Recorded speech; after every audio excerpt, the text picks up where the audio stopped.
Bienvenue, si vous nous rejoignez à l'instant sur chaîne Inter, merci beaucoup pour votre fidélité. Le carrefour de chaîne Inter. Nous sommes bel et bien en direct jusqu'à 13 heures pour le carrefour de chaîne Inter, l'émission qui vous informe de tout, presque de tout ce qui se passe auprès de chez vous.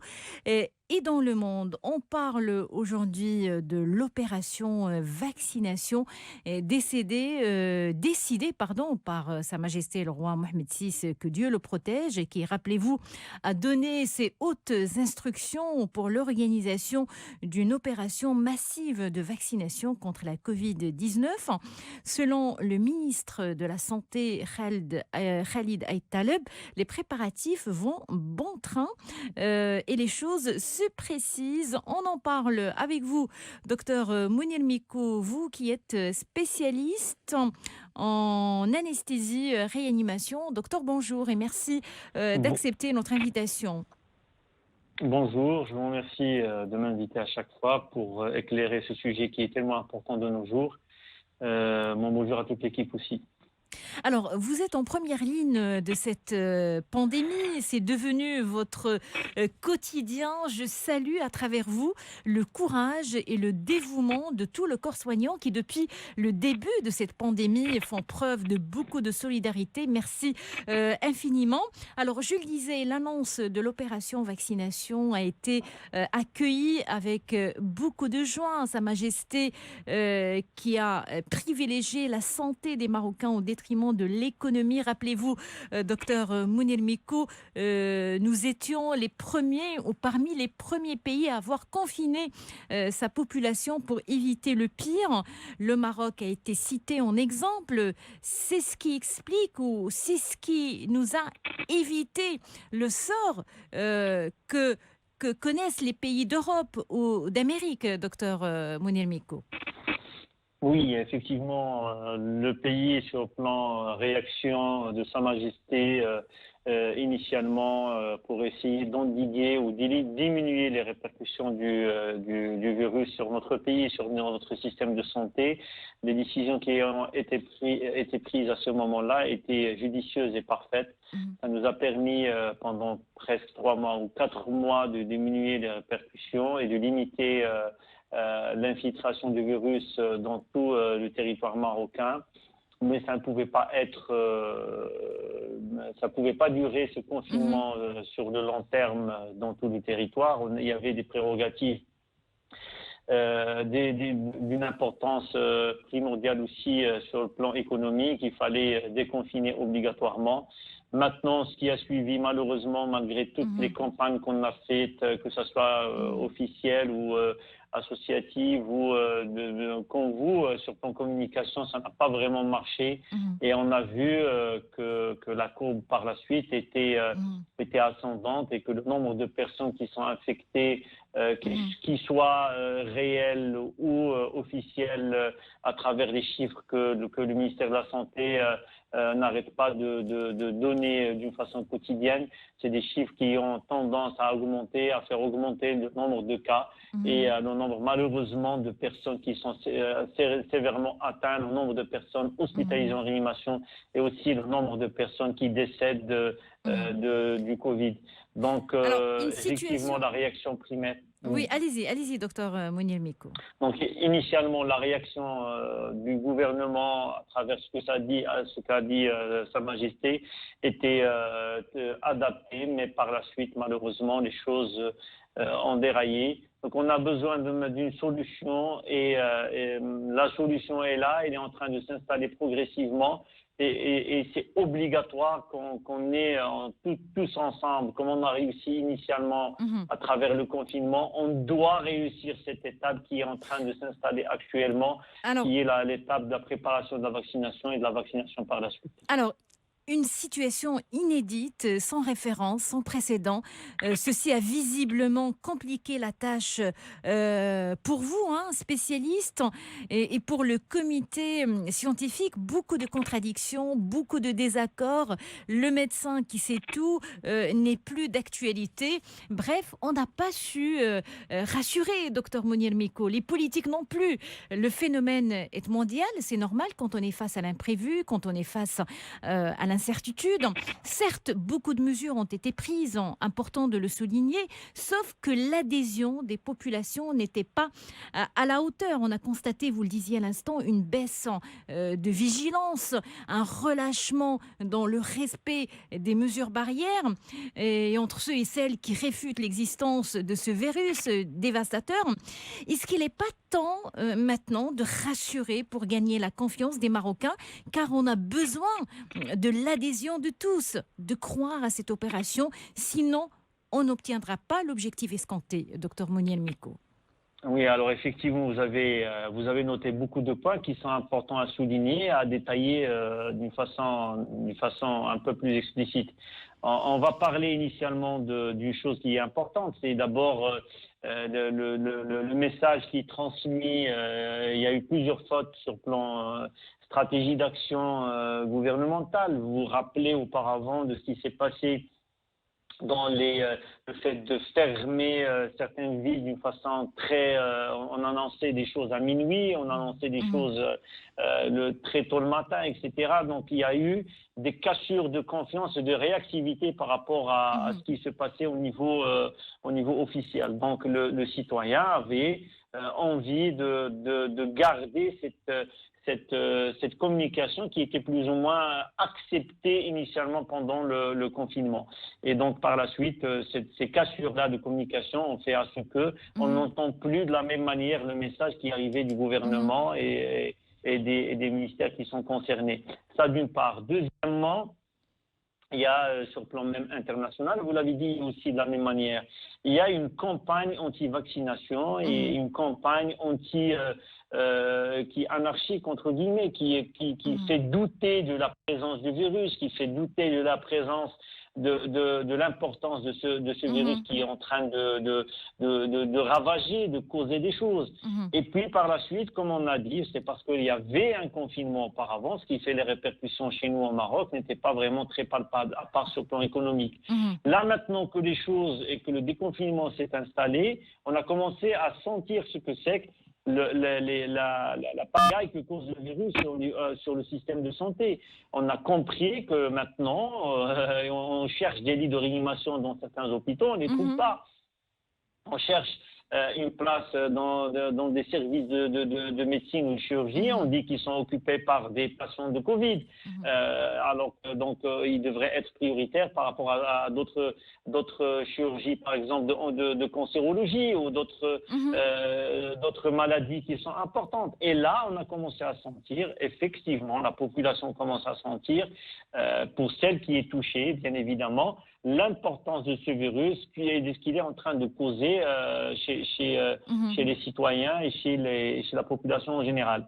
Donc, cette communication-là, pour faire ressentir aux personnes qui ne sont pas encore touchées, aux familles qui ne sont pas encore touchées, pour faire attention et pour se faire vacciner, devrait se baser d'abord sur le fait de faire ressentir l'importance de ça. Mais est-ce qu'on n'a pas assez communiqué, ou bien est-ce qu'on n'a pas su communiquer, docteur Moniel Miko? Il y a un déphasage. Non, écoutez, il y a un déphasage qui est très important. Si vous voyez qu'hier, il y avait 1500 personnes qui sont touchées, alors qu'on disait 4000 à 5000 auparavant, et que sur le plan pratique, la population et les médecins, ils sont en train de voir qu'il y a plus que ça, qu'on est en train de se ruer pour aller faire des scanners alors qu'on ne trouve pas à faire un test PCR d'une façon adaptée, qu'on n'a pas encore introduit les tests salivaires, plutôt les tests rapides antigéniques, qui nous orienteraient plus facilement.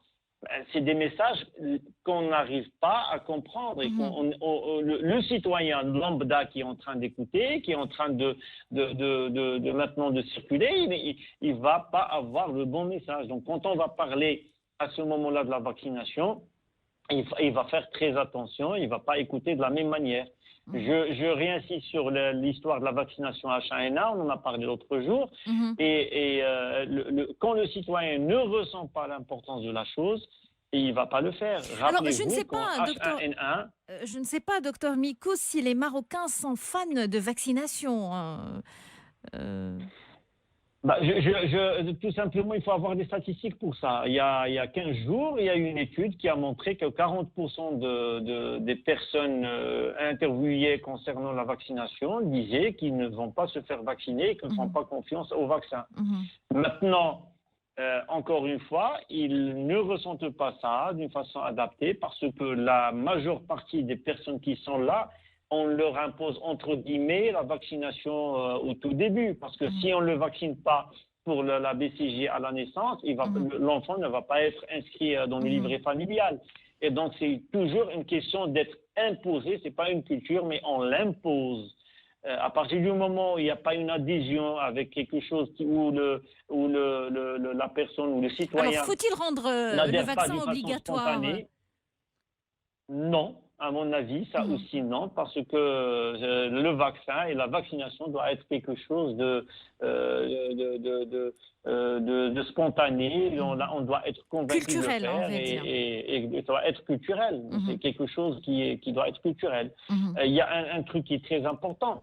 Pour essayer de convaincre la population générale, il y a un mot d'ordre qui est important à faire circuler, c'est que d'abord le gouvernement doit participer à ça. Ça veut dire qu'on doit voir que le Premier ministre, le chef de gouvernement doit se faire vacciner lui-même. mhm, Il doit montrer ça.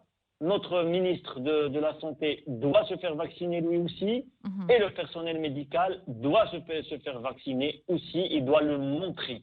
C'est mhm. comme ça qu'on va montrer. Et D'ailleurs, si on me pose la question, on en sait un peu plus sur la cible et les personnes prioritaires, notamment le corps soignant, hein, docteur Mounir oui, Miko, les il le personnes faut. vulnérables. Oui.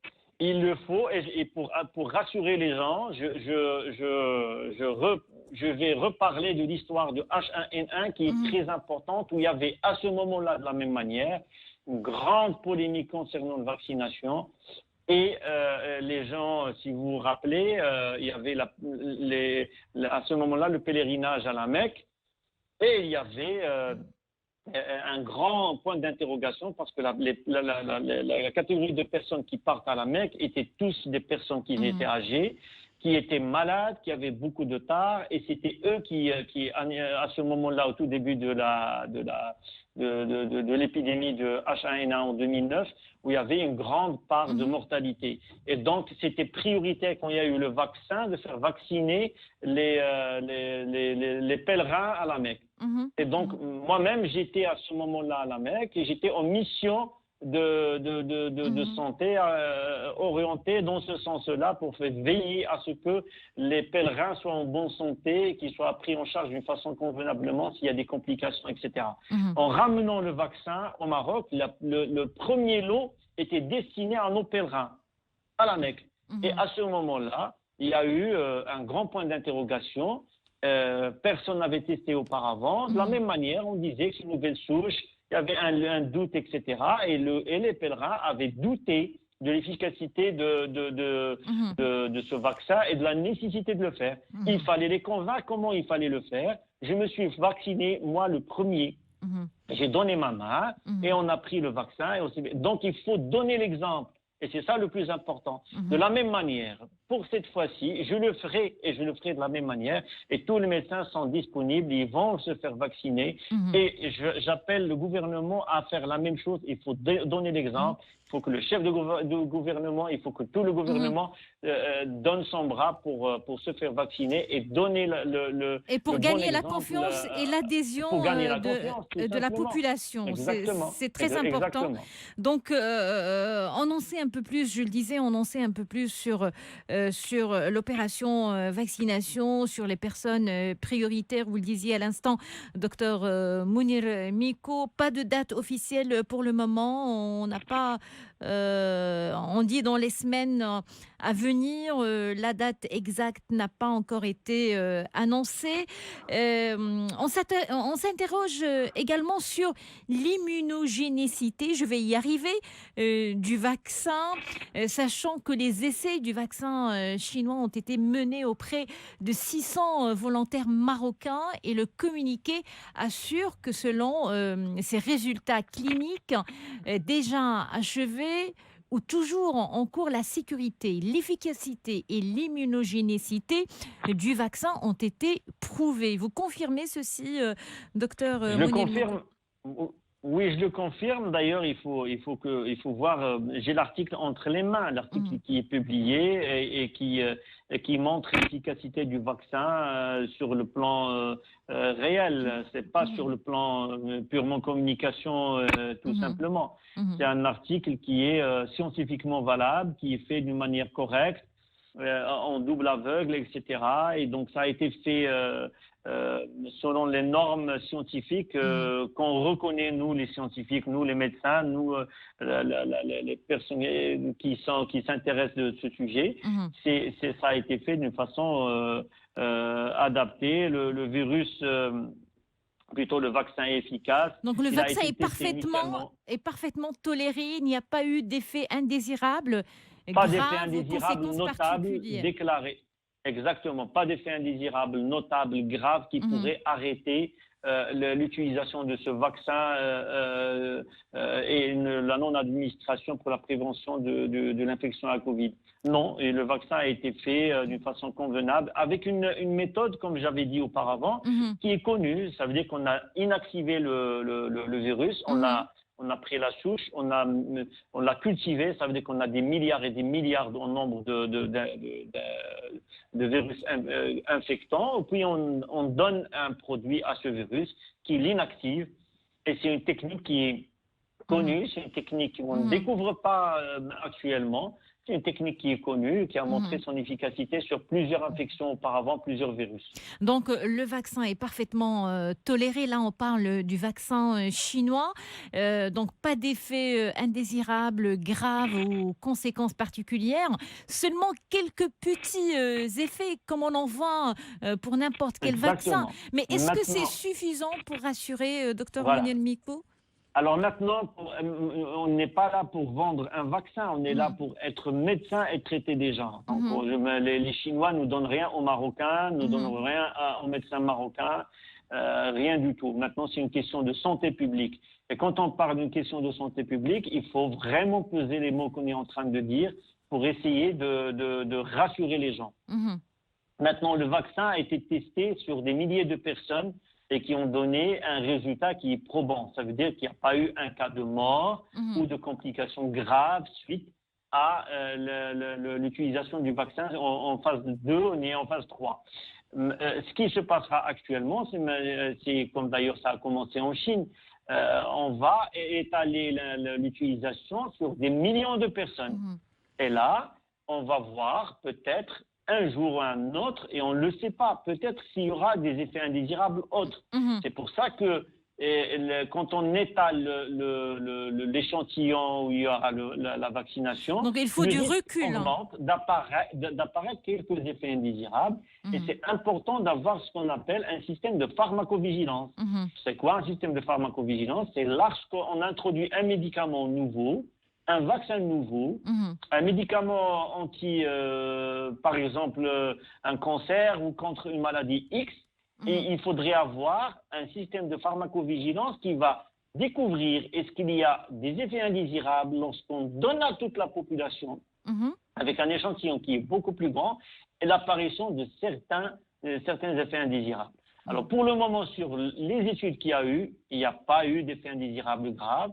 On va rester vigilant. mhm, Le risque est minime. mhm. Les avantages qu'on va avoir en vaccinant les gens, en vaccinant la population générale, sont beaucoup plus importants. Vous savez qu'il y a quelque chose d'important en médecine qu'on est en train de véhiculer et qu'il faut Mhm, comprendre. C'est qu'à chaque fois qu'on essaie d'intervenir, quelle que soit l'action médicale qu'on est en train de fournir, que ce soit une vaccination, une chirurgie, un traitement médical, n'importe quoi, toujours on a dans la tête, nous médecins, une balance qui s'appelle la balance bénéfice-risque. mhm, mhm, Ça veut dire qu'on va introduire une thérapeutique, on va mettre un vaccin, on va mettre un médicament. Qu'est-ce qu'on va gagner par rapport à ce qu'on est en train de risquer? mhm, Et mhm, cet équilibre-là, il est important à avoir toujours. Dans toute action, il faudrait gagner plus qu'on est en train de perdre par rapport à notre action en tant que médecin. mhm. D'accord. On nous a appris au tout début que la médecine est d'abord primum nocere, c'est en grec. Mhm, en latin plutôt, primum nocere, ça veut dire d'abord ne pas nuire. D'après les études qu'on a, on ne nuit pas avec ce vaccin. Mais à partir du moment qu'on va étaler sur toute la population, si on va s'apercevoir qu'il y a peut-être quelques effets indésirables qui apparaissent, on va voir ce qu'on est en train de perdre par rapport à ce qu'on est en train de gagner en vaccinant cette population. Et peut-être qu'on va arrêter, peut-être que non, on va continuer.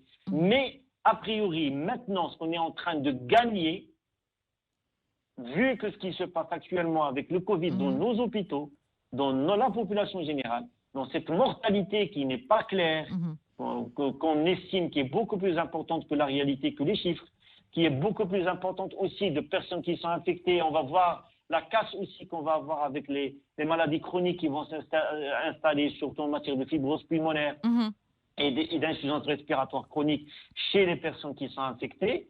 Vous allez voir qu'on est en train de gagner, que les bénéfices qu'on va avoir à travers Donc cette le vaccination vaccin, c'est la lueur d'espoir dont on a besoin en ce moment. Exactement, on doit s'accrocher à ça, on doit s'accrocher à cette lueur d'espoir, on doit s'accrocher à cette thérapeutique qu'on doit installer chez nous et qui doit réussir. On n'a pas un autre choix pour le gouvernement et pour la population marocaine que de réussir cette étape et de vacciner tout le monde. Justement, le Maroc qui vise à vacciner 80% des plus de 18 ans, soit 25 millions d'habitants. Aucune consigne concernant le paiement n'a été donnée. On a parlé de la gratuité qui est réservée aux démunis et remboursable pour les assurés, Dr Mouniel Miko. Quand on parle de remboursable pour les assurés, ça veut dire que c'est payant. Donc la gratuité, il faut dire les choses comme il se doit. Donc on a communiqué, ils ont dit à travers le ministère, comme quoi pour les démunis, ça va être donné gratuitement. Et pour les personnes qui n'appartiennent pas à la catégorie qui se fait traiter par le RAMED, à ce moment-là, ils doivent payer. Et s'ils payent, ils vont être remboursables sur le plan par les organismes d'assurance paysan. Maintenant, il reste une catégorie de personnes qui n'est ni l'une ni l'autre. Là, il faudrait que le gouvernement travaille dessus. Et il faudrait que ça soit gratuit aussi pour réussir cette étape. Parce que pour atteindre justement l'objectif de 80%, ça n'est pas évident, docteur Mouniel Miko. Il faut une stratégie.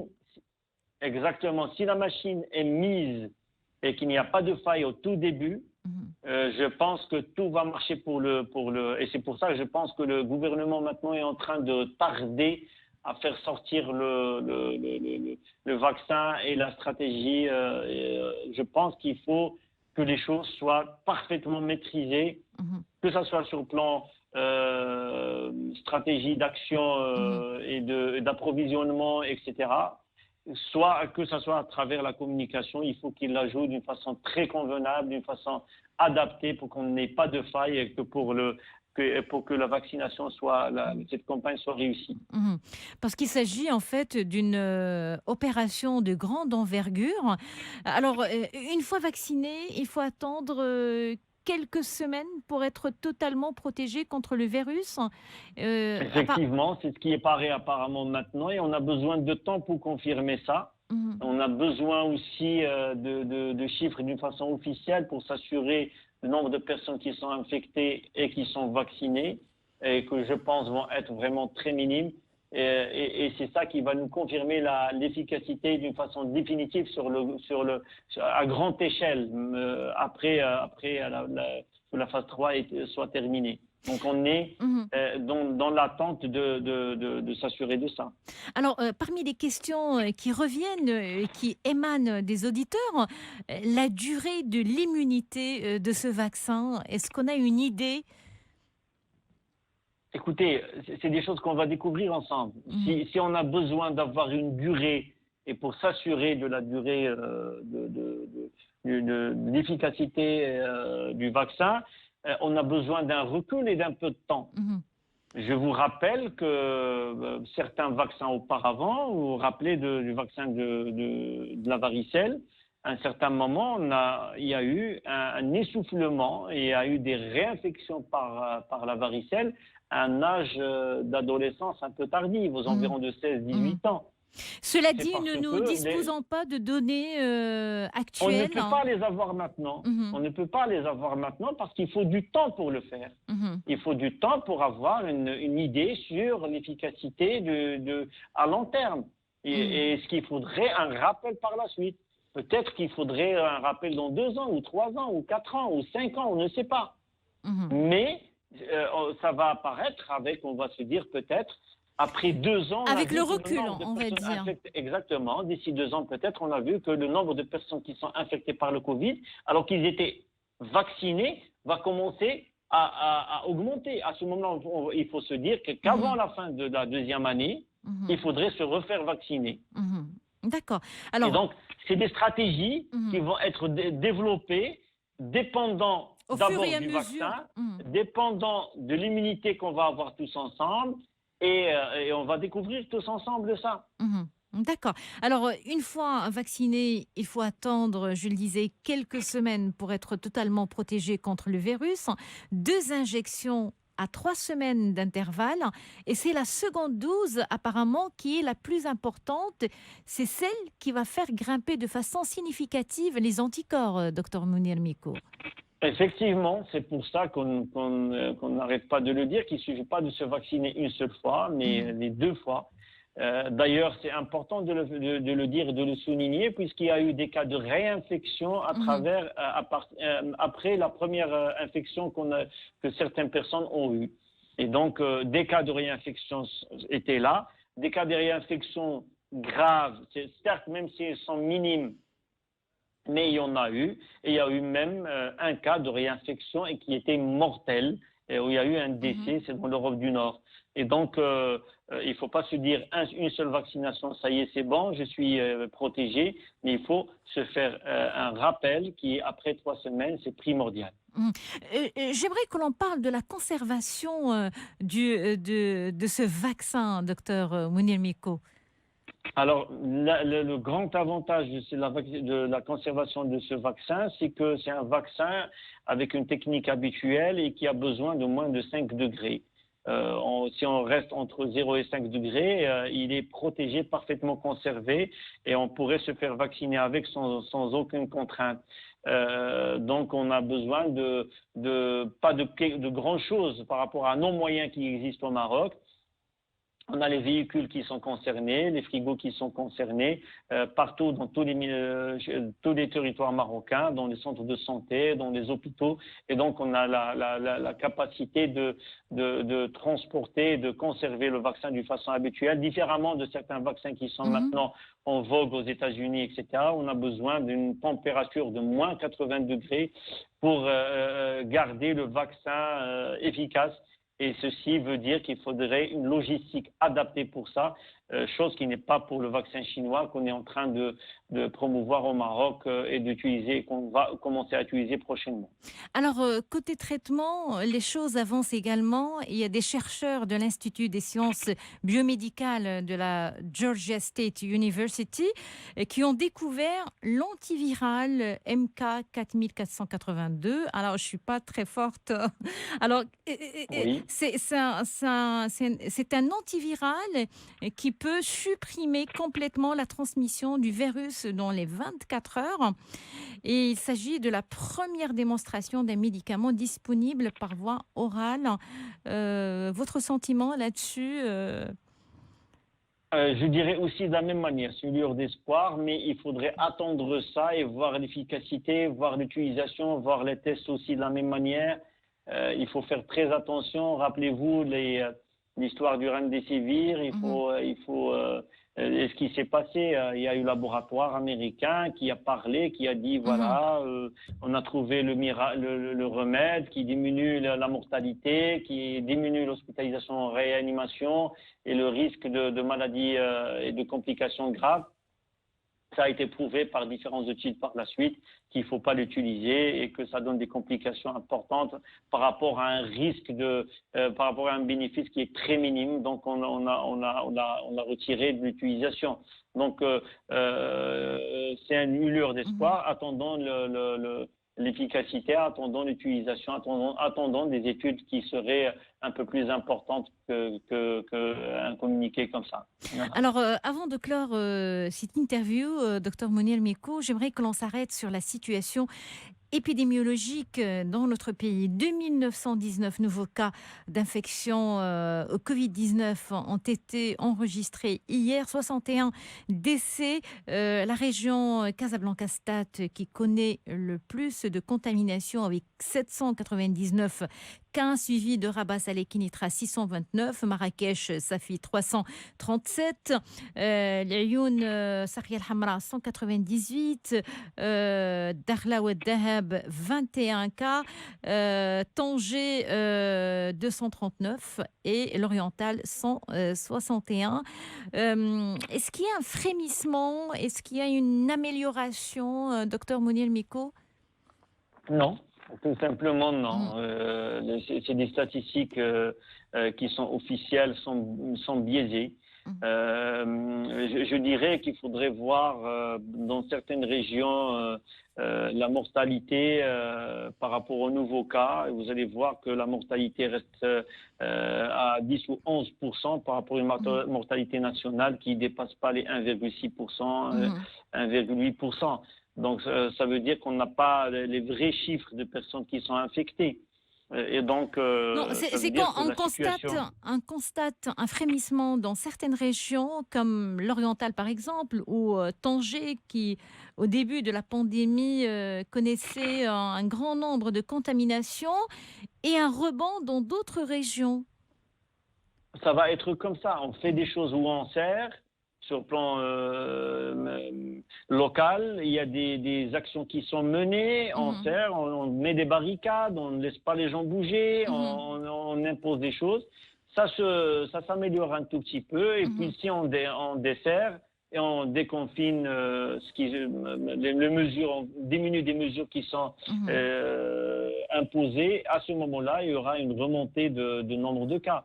Mais quel que soit X, moi je pars sur le plan national et pas dans certaines régions, les chiffres ne sont pas vrais et ces chiffres-là ne reflètent pas la réalité qu'on est en train de vivre dans des hôpitaux et le nombre de personnes qui sont traitées à domicile. Est-ce que vous arrivez à imaginer ça, le nombre de personnes qui prennent des extracteurs d'oxygène qui se font traiter à domicile et qui meurent à domicile et qui ne sont pas comptabilisés. Il faut imaginer, c'était un nombre qui est très important.